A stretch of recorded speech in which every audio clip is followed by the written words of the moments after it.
アメリカの不登校対策っていうのはどういったものをされているとかってあればいただいてもよろしいでしょうか。 I don't think we have very strong supports to really target the behavior. Typically what happens is it becomes a disciplinary issue. And so the school administration begins to punish or begins to threaten.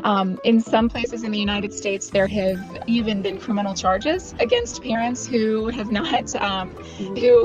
let their child stay home from school. And so I think part of the problem is that we don't actually have a good way of targeting the behavior therapeutically as a therapy, because typically what tends to happen is it just immediately goes down the path of punishment, which usually doesn't work. So there have actually in the past been cases where if a child was truant for a really long period of time, certain local laws have allowed a parent to be apprehended and maybe serve one night in jail.